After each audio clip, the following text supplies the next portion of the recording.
नमस्कार दोस्तों, आज की इस वीडियो में हम बात करने वाले हैं अंटार्कटिका के बारे में। अंटार्कटिका दुनिया का 5वां सबसे बड़ा महाद्वीप है। यह महाद्वीप पृथ्वी के दक्षिणी ध्रुव पर पड़ता है। बर्फ की मोटी चादर में लिपटा ये इलाका बाकी महाद्वीपों की तरह ना तो हरा भरा है और न ही यहाँ इंसानों का रहना संभव है। अंटार्कटिका आकार में लगभग ऑस्ट्रेलिया का दोगुना है। यह असल में एक बर्फीला रेगिस्तान है। इस महाद्वीप का 98% इलाका 1.9 किलोमीटर यानी 6200 फीट मोटी बर्फ की चादर से ढका है। पृथ्वी पर जितनी भी बर्फ पाई जाती है उसका 90% सिर्फ 2 स्थानों पर ही मौजूद है, एक ग्रीनलैंड में और दूसरा अंटार्कटिका में। 7 महाद्वीपों में सबसे ठंडा, सबसे सूखा और सबसे तेज हवाओं वाला अगर कोई महाद्वीप है तो वो अंटार्कटिका ही है। अंटार्कटिका पर कोई भी इंसान यहाँ का स्थायी निवासी नहीं है, लेकिन यहाँ पर विभिन्न देशों के रिसर्च सेंटर मौजूद हैं, जिन्हें अलग और खास तरह से डिजाइन किया गया है ताकि इंसानों की रहने लायक जगह बनाई जा सके।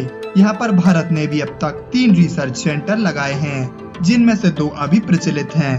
दोस्तों, यहाँ का सालाना औसत तापमान -50 डिग्री सेल्सियस होता है। अंटार्कटिका में पेंगुइन्स का बसेरा है। इनके अलावा बात करें अन्य जीवों की तो यहाँ पर सिर्फ शीतानुकूलित पौधे और जीव ही जीवित रह सकते हैं, जिनमें सील, निमोटोड, पिस्सू, विभिन्न प्रकार की शैवाल और सूक्ष्म जीव शामिल हैं। पृथ्वी पर जितना भी ताजा पानी मौजूद है उसमें से लगभग 80% अंटार्कटिका में बर्फ के रूप में जमा है। अगर ये सारी बर्फ पिघल गई तो दुनिया में समुद्र का जल स्तर 60 मीटर तक बढ़ सकता है। इसी तरह ग्रीनलैंड की सारी बर्फ पिघली तो ये स्तर 6 मीटर बढ़ने का अनुमान है। ऐसा हुआ तो दुनिया के बड़े हिस्से में प्रलय आ सकती है। अब जब ग्लोबल वार्मिंग को लेकर हर तरफ चिंता है तो पूरी तरह से बर्फ से ढके दुनिया के इन हिस्सों पर नजर रखना बहुत जरूरी हो जाता है।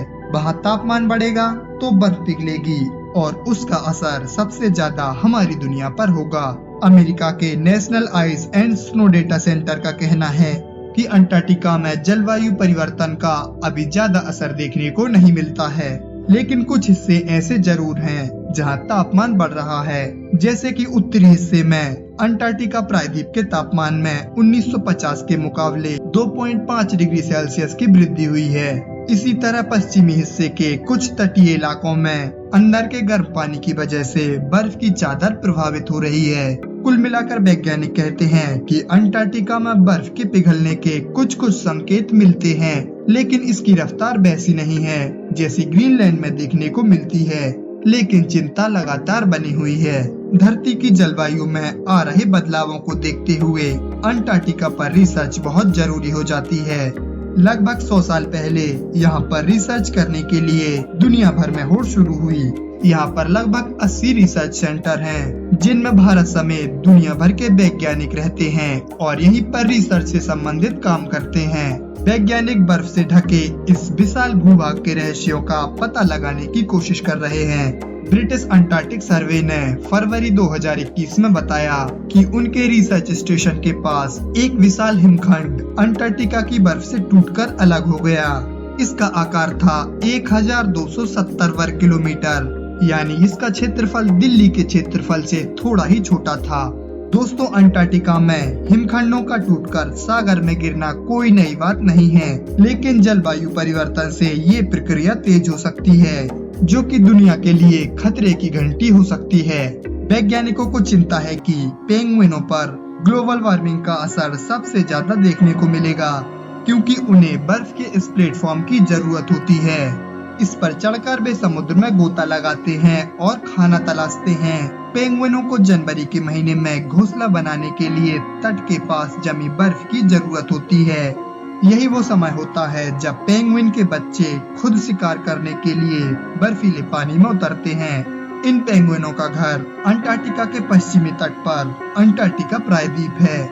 अगर यहाँ बर्फ पिघलती है तो सबसे ज्यादा दिक्कत इन जीवों को होगी। इसीलिए अंटार्कटिका पर रिसर्च करना और उसे समझना बहुत जरूरी है, इस महाद्वीप के लिए भी और हम सभी के लिए भी।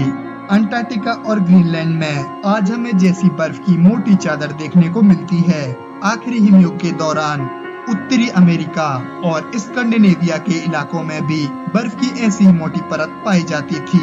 उत्तरी अमेरिका में संयुक्त राज्य अमेरिका, कनाडा, मेक्सिको और कुछ छोटे छोटे देश आते हैं। वहीं स्कैंडिनेविया उत्तरी यूरोप का वो इलाका है जिसमें नॉर्वे, डेनमार्क और स्वीडन जैसे देश आते हैं।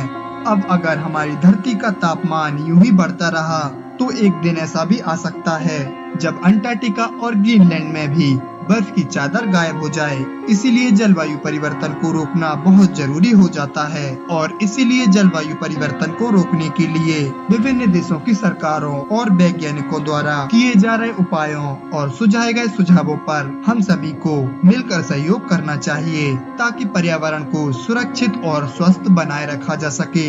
आज की वीडियो में इतना ही।